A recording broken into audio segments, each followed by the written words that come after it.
உங்களுக்கு சின்னதா ஒரு சர்ப்ரைஸ். நம்ம கட்சியினுடைய வேட்பாளர் பட்டியலை இப்ப நான் அறிவிக்க போறேன். மதுரை கிழக்கு வேட்பாளர் விஜய். இன்னும் முடிக்கல. ஒரு நிமிஷம், இன்னும் முடிக்கல. மதுரை மேற்கு வேட்பாளர் விஜய். மதுரை மத்தி வேட்பாளர் விஜய். மதுரை தெற்கு வேட்பாளர் விஜய். மதுரை வடக்கு வேட்பாளர் விஜய். மேலூர் விஜய். சோழவந்தான் விஜய். திருப்பரங்குன்றம் விஜய். திருமங்கலம் விஜய். உசிலம்பட்டி விஜய்.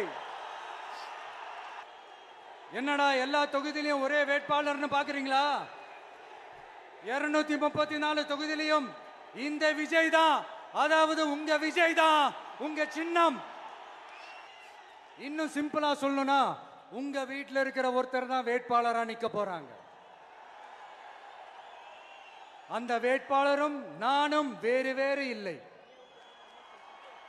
நீங்க அவருக்கு ஓட்டு போட்டீங்கன்னா எனக்கு ஓட்டு போட்ட மாதிரி, இந்த முகத்துக்காக நீங்க ஓட்டு போட்டீங்கன்னா உங்க வீட்டில் இருக்கிற உங்களுடைய வேட்பாளர் ஜெயிச்ச மாதிரி. என்னடா இவர் ஏதோ ஓவரா சொல்றாருன்னு நினைக்க வேணாம். பிராக்டிக்கலா அப்படிதான் இருக்கும், அப்படிதான் இருக்கணும். நீங்களும் அப்படிதான் நினைப்பீங்கன்னு நான் நம்புறேன்.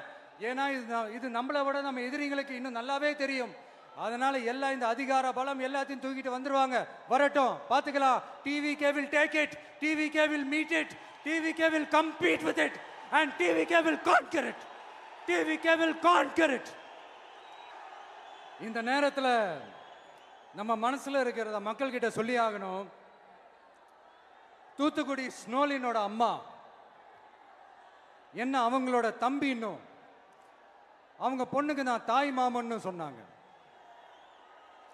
அந்த அக்காவோட குழந்தைங்க மட்டும் இல்லைங்க, என்ன அண்ணனா தம்பியா நினைக்கிற தமிழ்நாட்டில் இருக்கிற என்னோட எல்லா சகோதரிகளின் குழந்தைகளுக்கும் நான் இன்னைக்கு மட்டும் இல்ல, என்னைக்குமே ஒரு தாய் மாமனா தான் இருப்பேன்.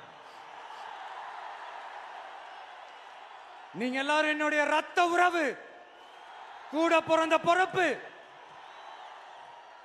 என் வீட்டு ரேஷன் கார்டுல வேணா உங்க பேர் இல்லாம இருக்கலாம், உங்க வீட்டு ரேஷன் கார்டுல வேணா என் பேர் இல்லாம இருக்கலாம். ஆனா நாம் எல்லாரும் ஒண்ணுதான், உறவுதான். நமக்கு இடையே எந்த அரசியலும் உள்ள நுழையவே முடியாது. என்கிட்ட இருந்து உங்களையும், உங்ககிட்ட இருந்து என்னையும் எந்த சக்தியாலும் பிரிக்கவே முடியாது.